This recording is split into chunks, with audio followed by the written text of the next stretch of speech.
بسم الله الرحمن الرحيم الصلاة والسلام على نبينا محمد وعلى آله وصحبه ومن تبعهم بإحسان إلى يوم الدين أما بعد.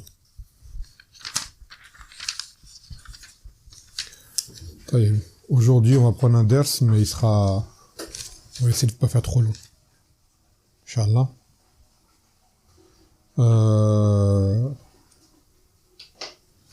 La dernière fois, on avait pris le 9e et 10e hadith. Le 9e, c'est le hadith de Abu Huraira.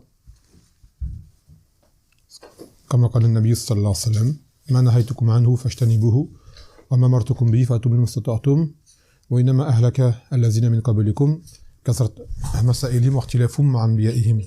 Qu'il a dit le Nabi sallallahu alayhi wa sallam, ce que je vous ai interdit, éloignez-vous-en, et ce que je vous ai ordonné, faites-le comme vous le pouvez, et n'ont péri ceux d'avant vous que pour leur multitude de questions et leur divergence avec leurs prophètes.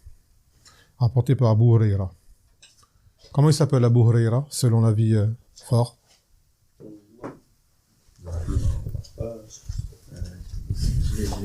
Naam. En plus, il l'a dit. Il l'a dit, mais t'as pas entendu. Comment il s'appelle Abu Huraira?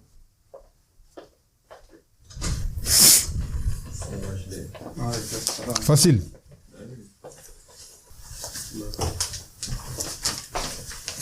Alors, salam alaikum. On va passer au suivant. Indek. Comment il s'appelle? Abdurrahman. Et Ibn Omar, comment il s'appelle?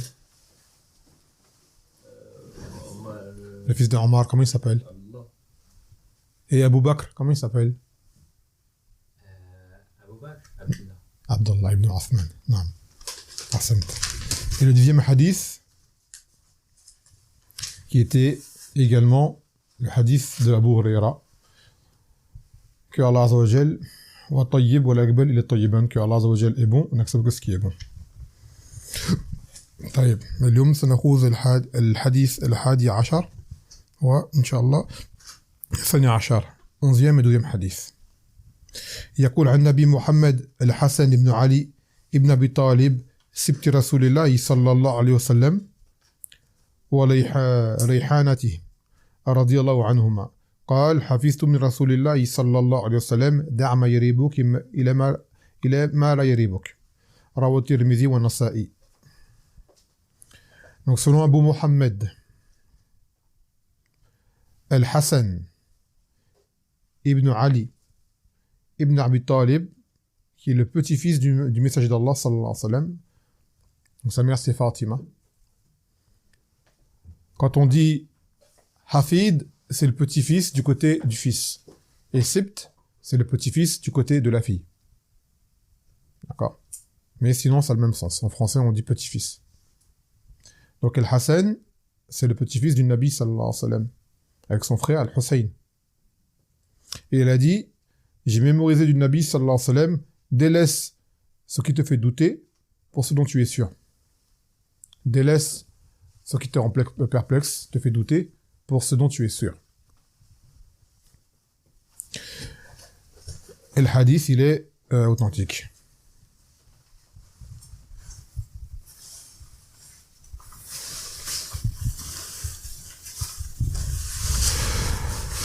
هذا الحديث فيه الأمر بترك ما يرتب المرء فيه ولا تطمئن إليه نفسه أو نفسه ويحدث قلقلا واضطرابا في النفس وأن يسير إلى ما يرتاح إليه قلبه وتطمئن إليه نفسه. Donc ce hadith nous incite à délaisser les choses qui nous laissent perplexes, d'accord, qui au fond de nous perturbent, dont on n'est pas sûr, pour faire les choses qui nous apaisent.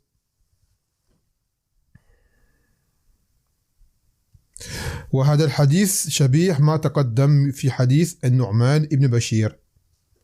Ce hadith ressemble au hadith qu'on a pris auparavant du Nu'man ibn Bashir, dans lequel le Nabi sallallahu alayhi wa sallam il a dit de s'éloigner des choses ambiguës, des shubuhat.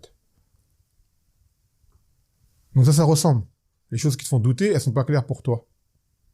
T'es pas mutmaïn, t'es pas apaisé, tu les délaisses. Pour ce dont tu es sûr.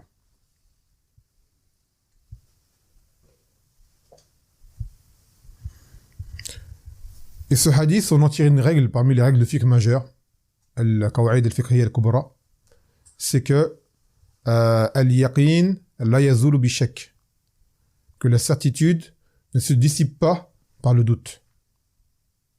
Masalan, on en a parlé il n'y a pas longtemps, avec toi, par rapport aux ablutions. Je crois que c'est toi. Hein. D'ailleurs, quelqu'un qui a fait les ablutions, il en est sûr qu'il les a faites. C'est pas toi.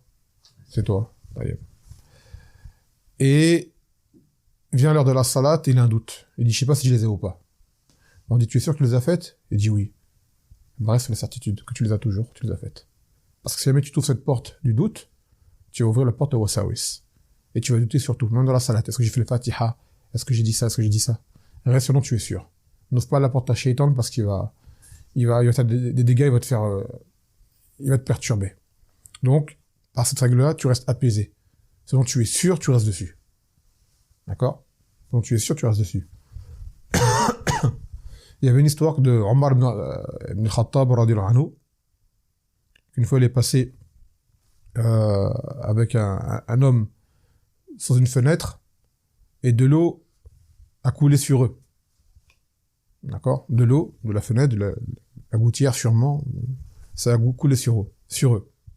Et l'homme qui était touché par l'eau a commencé à douter d'où vient cette eau. C'est quoi cette eau? Tu vois? Est-ce que c'est une eau impure ou quoi? Il a commencé à dire, il a appelé l'homme de la maison, cette eau là qui coule sur nos dos, elle vient. Alors moi il lui a dit là, t'as pas posé ce genre de questions. La base dans l'eau c'est qu'elle est pure. Si tu touches cette porte là, tu vas devenir fou. Cette eau elle vient d'où? C'est quoi? Là, l'eau, la base c'est qu'elle est pure. Donc t'as pas une chose sûre qui te montre que cette eau elle est impure. Pas une odeur forte. Pas une couleur. Bon, le goût à ce moment-là tu pourras pas, mais voilà. Et on parle d'une odeur, d'une chose impure, pas une odeur d'une chose pure. Par exemple, l'eau, elle sent vraiment l'urine, super fort. Taïeb. Ou elle sent l'excrément, super fort. Là, à ce moment-là, t'as un élément. Si encore l'eau, elle te touche, d'accord, c'est de l'eau. Maintenant, si elle te fait une tâche, tu peux te nettoyer ou quoi, mais rentre pas dans le was-was, qu'il faut que j'enlève mon vêtement, que je le nettoie, et ainsi de suite, ainsi de suite.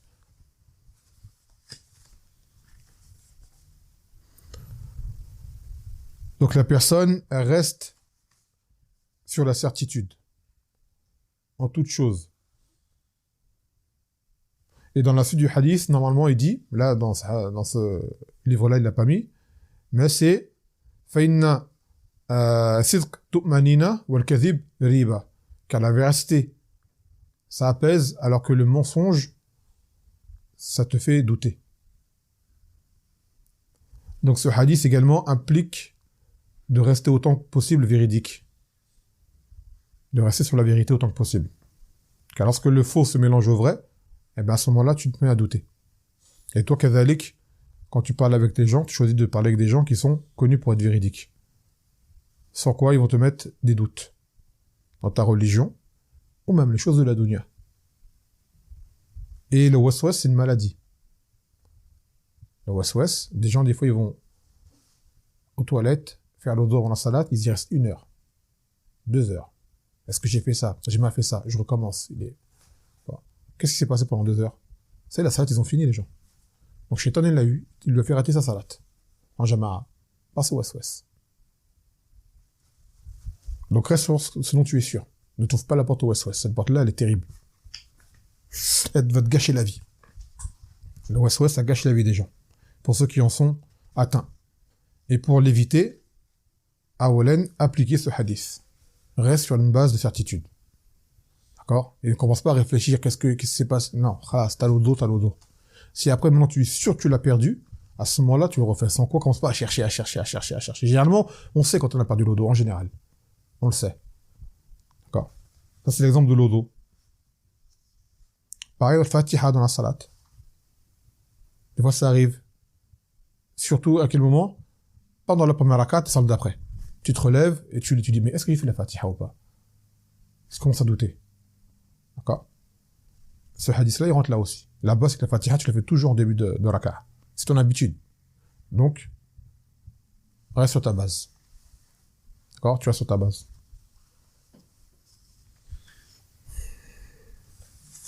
Et il rapporte une parole de Ibn Rajab, dans son sharh de ce hadith, disant, وَهَا هُنَا أَمْرٌ يَنْبَغِي أَتَفَطُّنْ لَهُ وهو أن التدقيق في التوقف عن الشبهات إنما يصلح لمن استقامت أحواله كلها وتشابهت أعماله في التقوى والورع.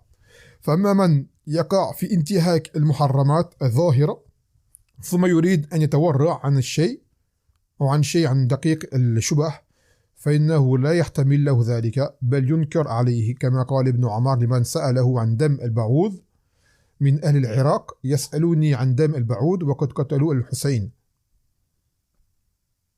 وسمعت النبي صلى الله عليه وسلم يقول: هما ريحانات أو ريحانتي من الدنيا. Ce côté de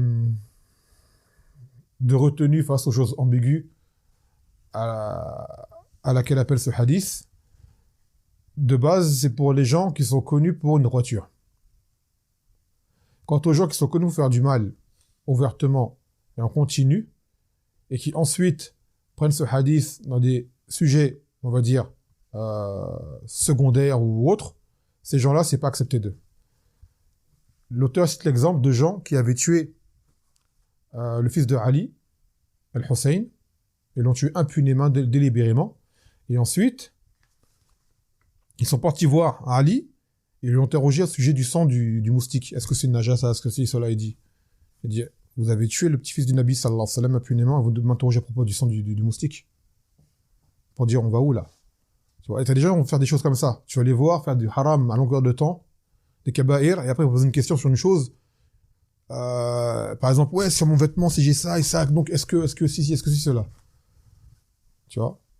Ces gens-là, tu les blâmes quand tu fais ce genre de questions. Tu dis, tu te rends compte ce que tu fais tous les jours, que tu es connu pour ça, et après tu viens faire la personne qui est soucieuse de ce genre de questions. Regarde, toi, c'est pas accepté. Tu vois? Si tu es quelqu'un qui connaît pas un débutant ou autre, tu peux lui enseigner. Tu as des gens, ils vont te faire ce genre de questions, et à côté, ils font des choses tellement plus graves. Et ils s'en fichent. Comme l'exemple de ce que Ali a dit. D'accord? Comme l'exemple de ce que Ali a dit. Donc ça, ces gens-là, quand ils se posent ce genre de questions, tu les blâmes. Dans le sens, t'as pas honte de faire le soucieux de ce genre de choses, et ce qui est A'zam et Akbar, qui est pire encore, t'en as rien à faire. Tu vois? Donc ça, c'est un warar kadhib. Ça, c'est une retenue qui est mensongère. Où tu vas avoir des gens, des fois, débattre sur des sujets qui sont pas de leur... ça va venir dans le hadith qui va suivre, Inch'Allah, qui sont pas de... qui ne leur reviennent pas ou quoi, et ils font des choses à côté qui sont immondes, et après ils viennent polémiquer, soi-disant, pour l'islam. Tu vois. Mais tu veux aider l'islam, non? Aide-toi d'abord et reste ce que tu fais. En premier lieu. Plutôt qu'ouvrir des débats et poser des questions qui ne te servent à rien du tout. Et Kazalik, cette masala, on va en parler dans le hadith d'Ibn Abbas. Ihfazillah, yahfazka. Protège Allah, il te protégera, Inch'Allah, plus tard. Donc, retenir ce hadith, les choses qui te laissent perplexe et dont tu connais, dont tu as on va dire, une autre réponse sûre, alors tourne-toi vers ce qui est sûr. C'est comme dans le Coran ou dans plein de sujets dans la religion, les gens de la Sunna, ils ont quoi comme règle? الرجوع للمحكمات وترك المشابهات. Il y a des versets qui sont équivoques et des versets qui sont sûrs. Et les gens des passions, ils jouent les versets équivoques pour te faire douter. Et toi, tu as des versets qui sont clairs. Prends ces versets-là. Reviens toujours à ces versets-là. Et le verset qui te paraît comme étant... le verset n'est pas douteux, mais il t'amène à une conclusion qui te fait douter, en fait. D'accord? Mais cela, tu le délaisses. Mathalan, la mas'ala, Allah fi sama, que Allah est au-dessus des cieux. C'est une croyance qu'on a tous. Et qu'on est obligé d'avoir. Ar-Rahman, Ar-Rash istawa. Et t'as des gens qui prennent le verset, il est avec vous que vous soyez. Il va te prendre un verset équivoque qui a un autre sens. Tu vois, tu dis que tous les versets qui parlent que Allah, il est aux cieux. Et quand on dit aux cieux, on veut dire au-dessus des cieux. Tu viens avec ce genre de verset. Tu vois, ces versets-là, ils ont une explication. Mais toi, quand t'as pas la réponse, parce que des fois, les gens n'ont pas la réponse, reste sur la base de ce qui est sûr. Tu dis, moi, je connais pas ce que tu dis là, mais il y a d'autres versets qui sont clairs. D'accord? Que les savants nous expliquent, ils ont toujours dit. Et j'insiste là-dessus que Allah, Azza wa Jal, au-dessus des cieux. Et ces versets-là qu'il est proche de nous, ou qu'il est avec nous que nous soyons. Je connais pas l'interprétation, mais je sais que ça veut pas dire là où tu veux m'emmener, toi. Tu délaisses le doute. Et les gens des passions, ils aiment beaucoup ce genre de... rapporter ce genre de versets ou des hadiths qui amènent à contredire des bases que tu as acquis auparavant. Des fondements de la sunna qui sont clairs. Comme les Khawarij, ils vont te ramener des versets, des hadiths, d'accord, sur les gouverneurs, ce genre de choses, qui vont te faire oublier les autres bases que tu as déjà acquis auparavant, qui sont, elles, claires. Reste sur ce qui est clair. Reste sur ce qui est clair, les choses ambiguës ou douteuses, laisse-les. Et peut-être que cette chose douteuse, en fait, ne l'est pas, c'est juste lui, il a mal employé, et que quelqu'un qui a du ilm va te clarifier la chose. Il va te dire, oui, le hadith est authentique, oui, mais il veut dire telle et telle chose. Ou ce hadith, il a des conditions, dans telle et telle situation. Voilà, kada. Donc ça, c'est important, les frères. Revenir au muhkamat. Les choses dans la religion qui sont claires, des bases que vous avez acquises, vous savez qu'elles sont fiables, vous avez entendu les savants les citer, avec les preuves, restez dessus. يقول مما يستفاد من الحديث. Donc maintenant ce qu'il y a retenu de ce hadith, le profitable. ترك ما يكون فيه ريبة والأخذ بما لا ريبة فيه. Qu'il faut délaisser les choses qui sont douteuses et s'accrocher aux choses qui ne le sont pas, les choses qui sont claires. ثانيا أن ترك ما يرتب فيه راحة النفس وسلامتها من القلق. Et lorsqu'on délaisse justement les choses qui nous rendent perplexes, cela amène à apaiser l'âme. T'es pas troublé. D'accord, ça t'évite justement de commencer à ouvrir la porte des wasawis. Mais quand tu rentres dans des sujets comme ça, épineux, qui te font douter, là, t'es pris dans les filets, et là, tu psychotes. Et tu poses plein de questions. Tu vas voir un tel. Tu vois, et les gens ceux qui ont appris vont dire, lui, il est waswas jiddan, celui-là. Le frère, quand tu poses tout de suite, il va dire, hey, tu connais un tel? Ouais, il a des waswas, ça se voit tout de suite. T'as des fois, des gens qui envoient des questions, des mails, je lis le mail, je lis le waswas dit direct. Ça se voit sa question et comment il parle. Waswas. Donc en vrai, le waswas, c'est pas une fatwa ou un dalil qu'il lui faut. Faut qu'il arrête son waswas. Les gens qui ont des waswas, tu peux leur donner 10 000 fatwas, 10 000 dalils, ils vont aller à droite à gauche, ils ont un waswas. C'est une maladie, le waswas. Voilà. Et ils sont comme ça, ils sont atteints de ça. Et ça, pour qu'ils arrêtent, il faut qu'ils arrêtent de penser aux wasawis, qu'ils fassent des askar. Ça s'appelle beaucoup dans l'Azawajel. D'accord? Et ça, eux d'agir. Le waswas, celui qui atteint le waswas, il n'y a que lui, bi'idhnillah ta'ala, qui peut on va dire, on peut dire guérir, ouais. S'en sortir, quoi. Les gens pourront rien faire pour lui. Il va fatiguer les gens. Tous les jours, la même question. Même plusieurs fois par jour. Oui, mais Akhi, non, mais quand même, non. Tu dis, arrête, Akhi, c'est bon. Même les gens vont le fuir. Lui, là, c'est bon. Il y a tout le temps que sa question, là, c'est bon, il m'a fait mal à la tête. Donc attention au waswas. Ça te gâche la vie et ça fait fuir les gens de toi. En plus. نعم. طيب الآن نأخذ الحديث الثاني عشر. 12e حديث. عن أبي هريرة رضي الله عنه قال رسول الله صلى الله عليه وسلم من حسن إسلام المرء تركه ما لا يعنيه. Donc selon Abu Huraira qui s'appelle Abdurrahman. Prochaine fois, me dis pas je l'ai et tu t'arrêtes. Tu me cites son nom directement, Inch'Allah. Abdurrahman, c'est facile à retenir. Tamam. Rappelle-toi, Ahab Asma'ilallah, Abdullah Abdurrahman. Le nom préféré d'Allah, c'est Abdullah Abdurrahman. Tu sais que c'est pas Abdullah, donc ça va être l'autre. Prends ça comme indice pour t'aider à t'en rappeler. Donc ce hadith, en fait, ce n'est pas un hadith du Nabi sallallahu alayhi wa sallam.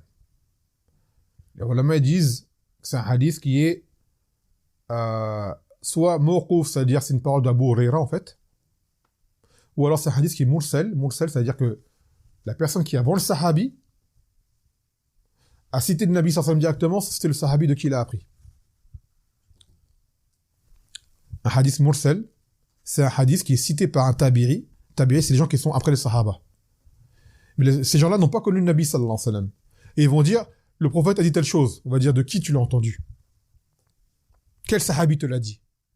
Si le sahabi n'est pas cité, à ce moment-là, alors on dit que c'est un hadith qui est mursal. Ça s'appelle comme ça dans le... Tu vois? Et la base, le mursal, c'est une chose qui est faible. Mais des fois, il peut avoir d'autres hadiths qui le confirment, d'autres preuves qui le confirment, qui disent ça c'est mursal, mais c'est authentique parce que telle et telle preuve en témoigne. Et des fois, entre le sahabi et le tabi'i, il peut y avoir 2 tabi'i. Ou 3 tabi'i. Donc on ne sait pas il y a qui entre toi et le nabi qui a entendu ça. Donc, il y a une coupure en fait. Il y a une coupure, et toute coupure, dans un hadith, amène à l'affaiblir. De base. Après, il y a des ulama, ils ont plus de science, ils arrivent à joindre, à chercher d'autres hadiths, d'autres choses, pour savoir qui est le sahabi qui a rapporté ça, ou est-ce que cette chose-là, elle est mensongère, elle était inventée, ou ainsi de suite. Ça, c'est un autre bab. Donc, cette parole-là, en tout cas, on l'attribue pas au Nabi sallallahu alayhi wa sallam.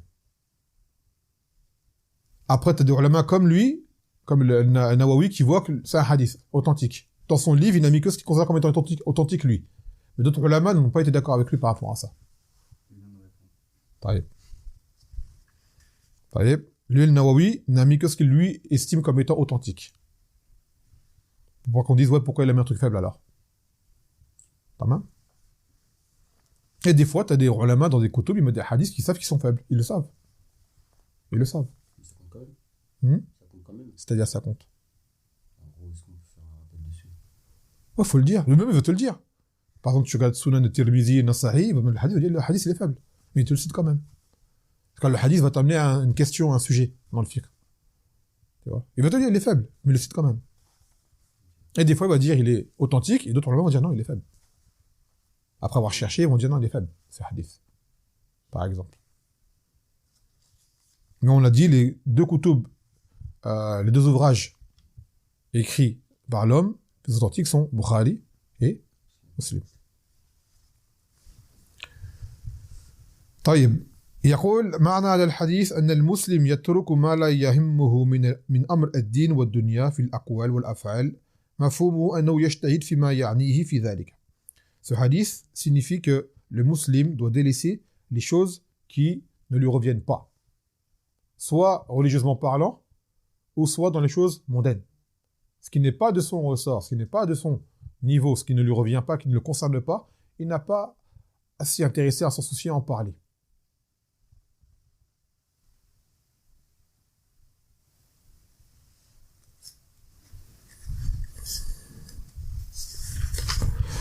Mathalan, dans la dunya, ça va être des gens qui s'occupent de ce qui n'est pas, qui ne concerne pas. En arabe, on appelle ça le foudoul. Foudoul, c'est traduit par curiosité. Mais là, ce serait plutôt... Parce que des fois, être curieux, c'est pas forcément mauvais. Il y a un mot, je l'ai plus en tête, là, qui est vraiment par rapport au foudoul. C'est une curiosité sur une chose qui ne te revient pas. J'ai oublié. Il y a un mot. Ah, monsieur, vous m'avez compris. T'as les gens, ils s'occupent de toi avec ta femme, comment ça se passe, tu vois, ou toi avec ton père, comment ça se passe, ou ce qui s'est passé tel et tel endroit alors que ça ne concerne pas, ça n'a rien à voir, ou des sujets ilmi qui reviennent à ce qui touche la communauté, et ces sujets-là ne leur reviennent pas à eux. Ce n'est pas à eux de parler, de s'exprimer. D'accord? Et quand bien même ils diraient une parole vraie, leur parole n'a aucun poids. Donc on leur dit, ce sujet-là ne te concerne pas, Yahri. Dans le sens, ça touche la Ummah, Naam, le jugement te concerne, mais en parler, ce n'est pas à toi de le faire. Parce que vous allez voir des gens, c'est devenu là un phénomène, sur les réseaux, qui trouvent des débats, qui trouvent des spaces, qui font des choses. Aujourd'hui, je vais réagir sur tel sujet. Ouais, d'accord. Et ta réaction va apporter quoi, la Ummah? T'es qui, toi, de base, pour réagir et pour parler de ce sujet-là, et parler pendant des heures avec un tel, tout le monde s'en donne son avis? Ça nous apporte quoi? À part vous faire perdre votre temps. Et peut-être même, souvent, ces gens-là vont dire des choses qui sont fausses. Tu vois. Ça nous apporte quoi, ça? Rien du tout. Les salafs n'étaient pas là-dessus. Quand un alim, il a une chose à dire, il l'a dit, donne sa preuve, on prend la parole du alim, on la propage. On dit, Chirinté, il a dit telle chose. Voilà, ça fait aller régler.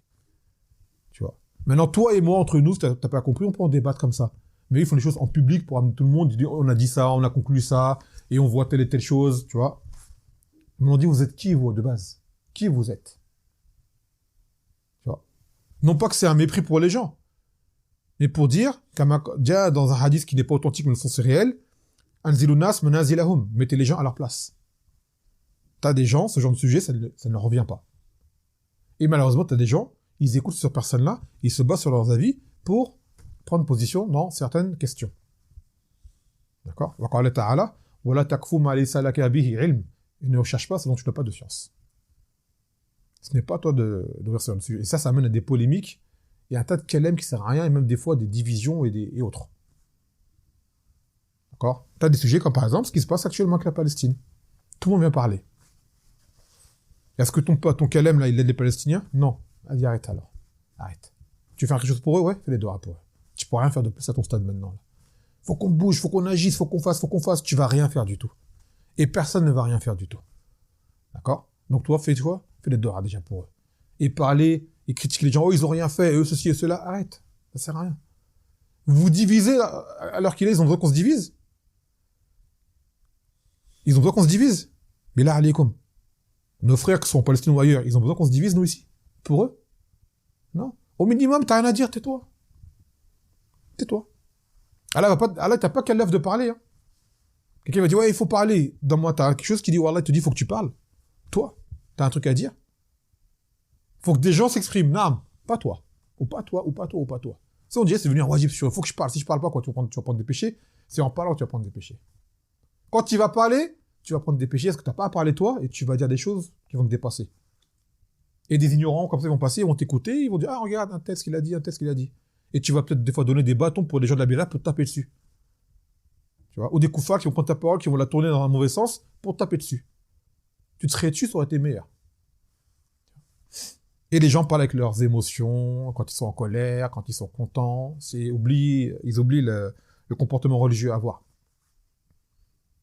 Tu peux être en colère, t'es pas obligé de dire tout ce que tu ressens. Des fois, il y a un khayr à le dire. Et des fois, il y a un char à le dire. Et des fois, ni char, ni un bien, ni un mal. Donc, abstiens-toi. C'est mieux. Donc, ce n'est pas tout sujet que tout le monde doit aborder. D'accord? Ce n'est pas tout sujet qui revient à tout le monde. وقال تعالى وإذا جاءهم أمر من الأمن أو الخوف أذاعوا به ولا ردوه إلى الرسول ولا أولي الأمر منهم لعلمه الذين يستبدونه منهم فلولا فضل الله عليكم ورحمته لاتبعتم الشيطان إلا قليلا. Il a dit, Allah Azza wa Jal, dans le sens que lorsqu'une nouvelle alarmante leur parvient, il la diffuse tout de suite. Et si jamais il l'avait renvoyé, et à son messager, ça veut dire au Dalil, et aux gens de science, ils auraient connu l'issue qu'il y a à avoir. Vous voyez? Il a dit, si n'avait été la grâce d'Allah, vous auriez suivi le shaitan, à part peu d'entre vous. C'est-à-dire que les gens, en fait, quand ils font ça, ils suivent shaitan. Dès qu'il y a un truc, là, tout le monde doit parler, tout le monde doit s'exprimer, tout le monde doit réagir. Ça contredit le verset. Il y a des choses, tu vois, et par kazalik, parmi les signes de la fin des temps, comme a dit le Nabi sallallahu alayhi wa sallam, تأتي سنوات خداعة يصدق فيها الكاذب يكذب فيها الصادق. Il viendra des années trompeuses dans lesquelles on va croire le menteur et on va démentir le véridique. On fera confiance au traître et on va douter de la personne qui est faible. Et il a dit, et يتكلم الرويبضة. Le Rouaybida, il va parler. Le Sahaba, ils ont dit, c'est qui le Rouaybida? Il a dit, c'est Safi يتكلم في عامة الأمور المسلمين. Il a dit, c'est le sot, le faible d'esprit qui parle dans les choses générales qui touchent aux musulmans. Tu vois? Aujourd'hui, c'est Mélienne de Rouaybida. C'est Mélienne. Rien que ça parle. Ici, sur tous les réseaux, ça parle. C'est devenu libre. Tu vois? Et les gens, quand ils font ça, ben, ils font du mal. Ils font du mal. Donc, ce hadith-là, qui est parmi les choses qu'on apprend souvent au début d'Islam, ils l'ont oublié. Ou plutôt ce hadith, selon l'avis d'Imam An-Nawawi et d'autres, quoi qu'il en soit, que ce hadith soit authentique du Nabi sallallahu alayhi wa sallam ou pas, la sagesse qui en découle, elle est vraie. D'accord? Elle est vraie. Que le musulman s'occupe de ce qui le concerne. Et quand tu rentres dans ce genre de choses, ça te dissipe et te distrait de choses obligatoires à faire. Tu aurais pu faire une chose qui est meilleure à ce moment-là. Au lieu de parler pendant des heures sur un sujet qui ne te concerne pas, tu aurais pu faire autre chose. Que ce soit un truc même mondain qui t'aurait profité. Un travail qui t'apportait de l'argent, passer un peu de temps avec ta famille, ou aller faire une chose qui t'est profitable, ou alors faire une ibada, lire un livre, ou apprendre une faïda ou autre. Non. Ça va blablater, parler pendant des heures. Et voilà. Pourquoi? On a gagné quoi derrière? Rien. La faïda wa la shay. Derrière le waqt. Perte de temps. Et sans compter, ça c'est le minimum, hein. C'est le minimum. Sans compter probablement les péchés derrière. Non. Donc, cette parole dit que min husn islam al-mar'i, ce qui fait partie du bon islam de la personne. Donc, celui qui n'agit pas de la sorte, c'est qu'il manque, il y a un manque dans son islam. Vous voyez, dans son islam, il y a un manque. يقول مما يستفاد من الحديث, de ce qu'on apprend de ce hadith. ترك الإنسان ما لا يعنيه في أمور الدين والدنيا, que la personne doit délaisser ce qui ne le concerne pas dans les choses de la dunya et de la religion. Même dans la dunya, c'est pas que religieux. Hein. Tout à l'heure, on a parlé les choses qui touchent aux histoires personnelles des gens, ou tu rentres dans un domaine qui n'est pas le tien. Ah, je te donne un exemple. Il y a un frère, je sais pas moi, il a, bah tiens, souvent on parle de scooter, il a mis son scooter. Il va chez le garagiste se répare. Et t'en as qui vient dire, non, faut faire comme ça, comme ça, comme ça, comme ça. Il connaît rien. Ou il a pris 2-3 faïdas, ça y est, il a cru qu'il était un garagiste. Qu'est-ce qu'il va faire? Il va faire mal à la tête au garagiste. Tu vois? Là, tu vas dire, mais de quoi tu te mêles, toi? C'est moi le garagiste. Tu vois? Là, quand je travaille, tu m'embrouilles. Et en plus, tu dis n'importe quoi. Tu vois? Et là, tu dis, non, c'est pas comme ça, mon père, il m'a montré. Il va le fatiguer. Tu vois? Ou dans d'autres domaines, hein. Il va rentrer dans, je sais pas, moi, téléphone, il a un truc qui rentre dedans dans les programmes et tout. Khalas, ton téléphone, il a déréglé. Il dit, je connais, attends, non, je connais. T'es sûr, Akhi, tu connais? Oui, je connais. Il prend le téléphone, il fait, ah, t'as plus de réseau. Tu vois? Je sais pas, attends, comment on fait et tout? Attends, Akhi, tu connaissais? Et ben, lui, il s'est occupé de ce qui ne le concerne pas. Laisse un expert se charger de ça. Toi, tu ne connais pas, ça ne te concerne pas. D'accord? Mais ça devient encore plus terrible quand c'est dans la religion, quand les gens parlent alors qu'ils ne savent pas. Ou qui croient savoir et qui ne savent pas. De toute façon, ce sont les pires, ceux-là. Ils croient qu'ils savent alors qu'ils ne savent pas. Al-jahl al-murakkab, ça s'appelle, l'ignorance aggravée.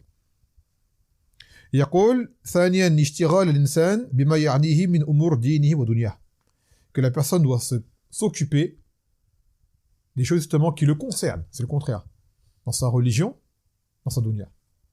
Vous voyez, occupe-toi de ce qui te concerne. Tu vas gagner beaucoup de temps, tu vas éviter de fatiguer les gens et tu vas avancer بإذن تعالى. ثالثا أن في الترك ما لا يعنيه راحة النفس وحفظا لوقته وسلامة لعرضه, comme on disait. En délaissant les choses qui ne te concernent pas, tu auras un repos pour ton âme, tu vas préserver de ton temps, et tu vas préserver quoi? Ton honneur. Parce que comme on a dit, tu rentres dans ce qui ne te concerne pas, les gens vont te voir comme un... Tu vois, ils vont te fuir, il me saoule, lui, il parle, il ne connaît pas. Tu vois. رابعا تفاوت الناس في الإسلام, que les gens sont de niveaux divers en religion. Parce qu'il a dit min husn islam al-mar'i.